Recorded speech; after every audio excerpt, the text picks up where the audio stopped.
Piers, welcome back to the Lightning Conference here in Berlin. Day two of the conference, day 5 of the week. We're joined by Jack Mellers. How are you? Yo, what's up? Big fan of you both. Thanks for having me. Hey, fantastic. Yeah. How do you like the conference so far? Not just the conference, the entire festival here. I love it. I'm a big fan of Berlin, man. This is my first time in Berlin. I think it's an amazing place. Yep. I've been here since Monday. Yeah, I'm having a great time. What's not to like? Yeah. Bunch of Bitcoiners getting together, talking about Lightning stuff. Yeah. It's fantastic. Yeah. The second floor is all the Lightning hacky stuff. What was your favorite? Buying the beer. Oh, yeah. Duh. Right. Obviously. I mean, come on. And Obviously. I think it was 402 Satoshis for the 402 payment required. Clever. The payment was literally required. So yeah, I love just being in an environment where I look at people using Zap, and it still to this day freaks me out. I'm like, holy shit, you guys download this thing and you use it, and I'm watching the loading spinner like, I really hope it works. So that's been fun, just to buy beers, watch other people use Lightning has been crazy. In the beginning of my talk, I said, 3 years ago, I would have never thought something like this would have existed. So just pretty proud to be here. Really thankful that I was invited. And yeah. And the crazy thing is, I didn't even see many people failing a payment. Mm-hmm. Like it all went through. I never had one failed round for like all the many hundred payments I did so far. It was crazy, man. Don't pay attention to the FUD. Yeah. Lightning works. Yeah. It works. Yeah. Does it? Like, are we crazy? Or is no. Well, I am crazy, yeah, but not for thinking Lightning works. I'm crazy for other reasons. Well, of course, you at Zap have like pioneered a bunch of awesome stuff, especially UX. It's just so smooth, right? But another thing that you're just recently released, something called Olympus. Mm-hmm. What is that magic? Yeah. So I think one of the longer outstanding problems to solve with Lightning is onboarding. And I think it even extends to Bitcoin in general. Is how do you get someone from their native currency onto Bitcoin in a way that it's useful to them, right? And so it was very obvious with Zap and Lightning. You've got autopilot. You can try and eat up capital costs of opening channels for people. But generally speaking, I mean, I want to go from US dollars to making a Lightning payment in like 10 seconds. And how can I do that? Exactly. Yeah. And it was a worthwhile problem to try and solve. And so, yeah, that's basically the initiative. The background is my family runs a cannabis shop in Boulder, and we offer 10% off if you pay in Bitcoin.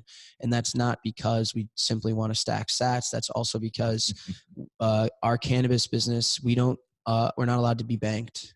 Local banks try and bank us, and then they get kicked out. And we frequently have 6 figures worth of cash sitting in the store because we are a cash-based business, and we have a high security budget of protecting the cash. We have doorman security, Brinks trucks that we have to pay to transfer money. And so if you pay us in Bitcoin, it's amazing, right? And so we offer this discount, but people that come, they don't know what Bitcoin is. They want 10% off of their joint. And it's about how can I get you from getting from fiat to Bitcoin and scanning a QR code that we can accept. And I got about 2 minutes before this customer turns around and walks away. And so that was the initial user story this whole thing was designed for, was for my parents' store. And we can't accept zero conf, so we need to use Lightning. And that was, now obviously that user story scales infinitely throughout the world in many other ways, but that is at the lowest level what I was trying to solve, quite literally. And you see that, I think that just makes what Zap in general is just such an awesome project. It's a scratch your own itch. Like you wanted to have a good Lightning wallet, right? And not just for yourself, like for yourself as a person. And now with this Olympus as well. So are you already using Olympus at the family store? Yeah. So I use Olympus. The beta very quickly became not a beta. The point of the beta was that it would be a limited number of users that were interested in helping me test it out. There's a few things like, obviously being compliant and not going to prison is something like I want to test out. We added a feature to the Lightning protocol called turbo channels to LND that we want to test out. And so the idea was to get a beta of a small group of people that had the risk appetite to help me test it. And very quickly, the group that signed up wasn't small at all. The beta got way oversubscribed. So the way it's worked right now is, I'm an Olympus user, then we move it to 5, then we move it to 10, 50, 100, 1,000. And I think probably within the next month or so, Olympus will be more publicly accessible in a more public beta. It's been working well. And so, yeah, that's kind of the transparent under the hood progress of everything. Trying not to go to jail and trying to make sure everything is working as intended. So any major bugs that you've discovered so far in the testing? Yeah, the turbo channel stuff is the most interesting. Just working on a protocol where there's other implementations, it's very different than the base chain, right? Is Lightning doesn't come to consensus, is that other implementations, they have their own opinion on how to handle certain subsets of the protocol. So in particular to turbo channels, there's this idea of a short channel ID, and I won't get too deep into it, but LND may handle it differently than Eclair and Blockstream. For us to try and come up with a specification that everyone agrees on, and this person doesn't like this, or we didn't handle HTLCs correctly that way. So that was, I said in the blog post, I have no intention to do this fast. I don't consider this a race. I have every intention to do it right. And so that's kind of been the approach so far. So, turbo bugs, compliance people saying, that could put me at risk of going to prison, like that. I consider that a bug. So things like That's that. a bug. Prison is a bug. Yeah, prison is a bug. Open an issue on Zap. Don't go to jail. Do not go to jail. Feature request. Bail me out. Could we do bailouts over Lightning already? How would that work? Say it one more time. Bailouts over Lightning. Oh, I don't know. I guess from prison, I'd have to generate an invoice somehow by hand. Hand drawing out the QR code. Yeah. There you go. Just need to make dice first. Yeah. Roll the dice. There you go. There you go. Generate it right there. You said that you didn't want to accept zero conf at the store, right? Mm-hmm. But turbo channels are zero conf, right? Not really. Okay, so zero conf is risky for the recipient, right? And it's really, really important for parties that don't necessarily trust each other. So a cannabis consumer that comes in and buys $500 worth of voluptuous weed, and we hand them the weed immediately. They walk away to smoke it, and they double spend the money back to themselves. That's the risk. And we have no relationship with the user. Like, they don't have a login on our cannabis store, right? They can go away forever and move to another country. And so that's the risk of like a brick and mortar.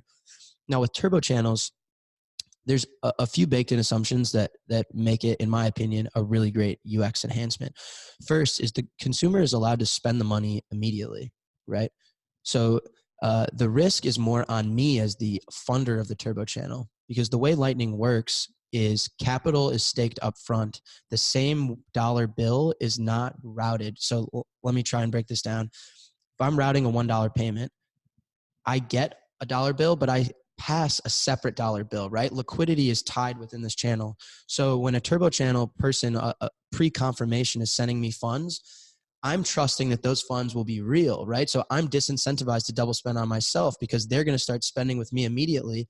And if those funds aren't real, I've already forwarded other channel funds and I'm the one losing money. So as a sender on Turbo, if you were to be receiving on Turbo, that's a totally different trust model. But as a sender, I can send immediately. I don't care if Jack double spends, because who's actually double spending on is himself, because he's the one accepting my funds that aren't confirmed and then allowing me to route to other services. So I'm the one holding the bag. There's also this, like, I tell people all the time, it would be a great business model, because people are like, your business model is going to be turbo channels and double spending back to yourself. And my response is always, it's a great business model. I'll walk down the streets of Chicago and I'll club everyone in the face and take money out of their purse. There's a few problems though. Very quickly, people will start running away from me. And then the other is I'll very quickly go to jail. And so it's the same thing with Olympus, is like, if I start double spending on people, no one will use it. And then I'll go to prison because I'm highly regulated. But even without it, in this game theory type of way, turbo channels where the recipient is simply immediately spending, the one who's actually on the other side and then is responsible for routing is disincentivized to double spend because they're the ones holding the bag of the channel capacity. I don't know if that was really long-winded. I hope that made sense, but no, but it does make sense. But I think there's still a difference between like me as a user forwarding and routing through you, or me spending it directly to you in the channel without you routing it, right? And in your case, it would be the latter, or right? I as a user, you initiate the turbo channel and push the capacity to me for the amount of fiat that I gave you, and then I push directly to you to get the weed, right? So you're not forwarding that payment in that Well, sense. Olympus, the node that is doing the turbo opening and is responsible to being the relationship to the end consumer is not the one that is processing the weed payment. Oh yeah, right. Right. Olympus is just infrastructure that handles the hard parts of onboarding consumers. It handles managing market risk. It handles streaming quotes. It handles the Lightning infrastructure to deliver on-chain submarine swap, turbo channel, Lightning payment. And that's what all it does. And then it routes payments, right? What's really interesting about Olympus is traditionally with someone like Coinbase, as soon as you buy Bitcoin and the user gets the Bitcoin, the relationship with the consumer is over. They have their Bitcoin, they walk their separate way, and Coinbase walks their separate way. With us, the relationship lasts forever because Olympus is also the way that they route their payments and such, right? So your channel buddies know. Yeah. It actually Channel is a buddies. relationship. Yeah, it's a marriage. Well, but you got many marriages then. Yeah. I'm going to be married. A lot of wives I'll have. That's going to be a pain to manage all. It will. I think there's a lot of unsolved problems. I'll be the first to admit that I have pretty much nothing figured out, which I think is a good thing. That means we're solving something that's worthy and that hasn't really been accomplished. And someone has to have the balls to be first and be willing. And I have no problem being that guy. Zap has always been. Zap was announced in the midst of the scaling debate. It was me in my bedroom. It was always for the community, by the community, that it was going to stand in arms with the people of Bitcoin, and it wasn't going to have any other incentive to do anything else. And so I have no problem kind of being the test dummy. I don't want to wait for Coinbase. I'm going to give this a shot, and surely we'll learn a lot of things for the better, though. Yeah. So.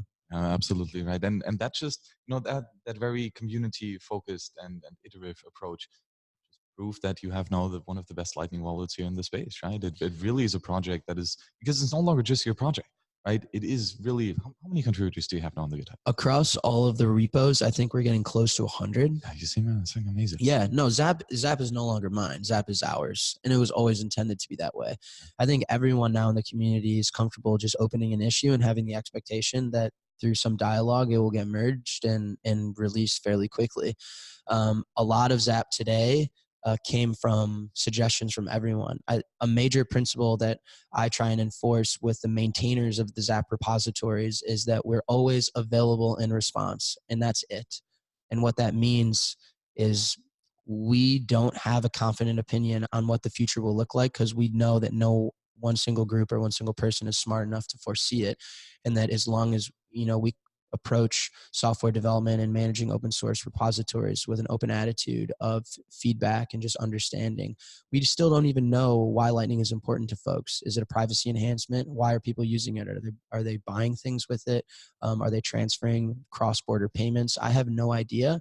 As we learn more though, then the tools become much easier for us to build. So we're always available in response, and it's really a community-driven product. It's not a product that there's no roadmap, right?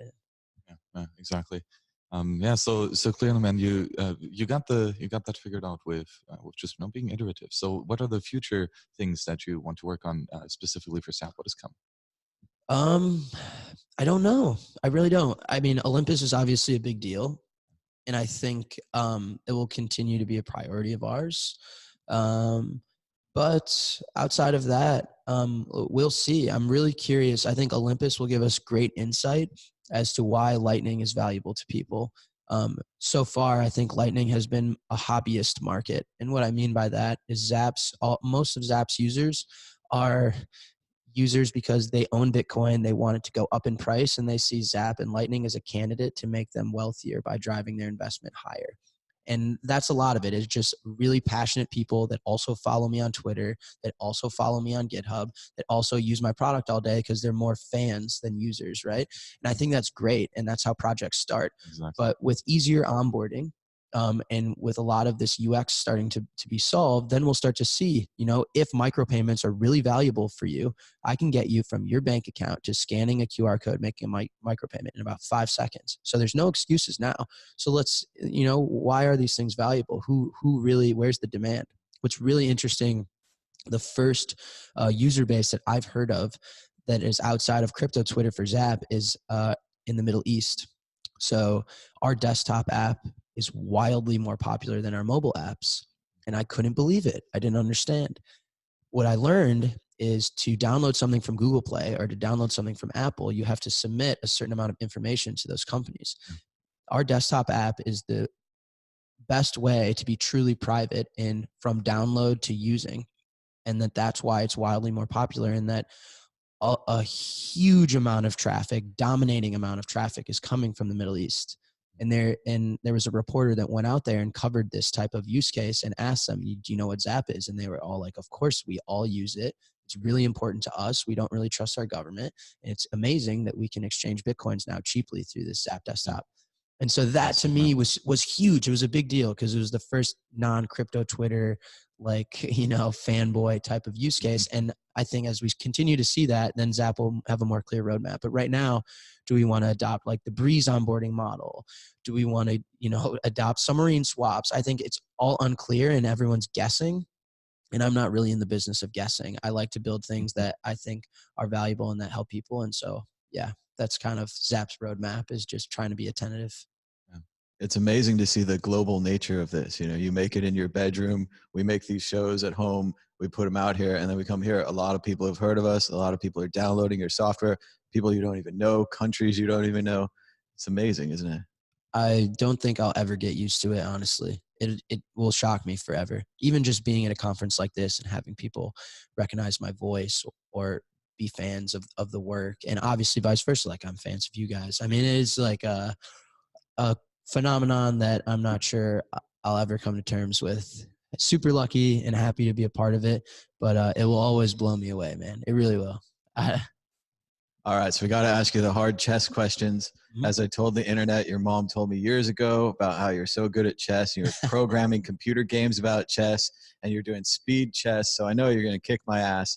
But what's like your rating? What's your opening? Tell us about chess just a little bit. Yeah. So my tournament rating, I don't even know off top. I haven't played a tournament in 6 years. I think I was around expert level, so 2000 or so. Nice. But I play online all the time, almost as like a stress. Like if something's stressing me out, I'll just bang out a bunch of bullet games. Yeah. Online, I've gone up to like 2350. Wow. So I'm good online. Yeah, classical chess. Opening wise, traditionally, I play E4. Right. But more recently, I've played a lot of King's Indian, Knight F3, G3, Bishop, G2. On the black side of the board, I play the French against E4, just to be stubborn, and against D4. Pretty much anything else, I'm really, really comfortable with the King's Indian. Yeah. It fits my style as a human being. Very aggressive, binary, go big or go home. Yeah. And yeah, so if you really want to get to know me well as a human, you should play me in chess. You'll get to know me after a few games. Awesome, man. Yeah, I have the same kind of thing with Tetris. If I have some chance, I'll play a little Tetris, and it's relaxing and it's calming, and it's not even really a game anymore. It's like I've played it too much at my desk at work. Right. And I'll just like, and like I have different like styles of playing. If I want to play like flat, or if I want to play, things on this side or that side, or if I want to smash blocks or whatever I'm feeling like doing, is like I can really play the game well. So I could see that in speed chess. I need to practice way more. Yeah. What are your openings? You got to go now. No, it's bad. I mean, it's all like I'm still trying to read the person psychologically, and it's impossible through the computer. So I mean, I'll start out in the center like E4 and E5, like get my pawns out there if they'll let me. If that happens, I'll try to develop a castle pretty early. And then sometimes like on defense or whatever, I'll do Sicilian sometimes and play on the right side. And I can manage to get the right side to come up to smash the center, then bring the center in. And that seems to work pretty good. Like I was playing a guy at work once, and we were well even when I was playing in the center.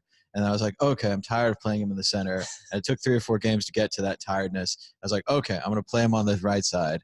And then I just smashed him. And it was like a different game. So yeah, it's really interesting, the different levels to it. But I also feel like the more I've studied it, the worse I've gotten.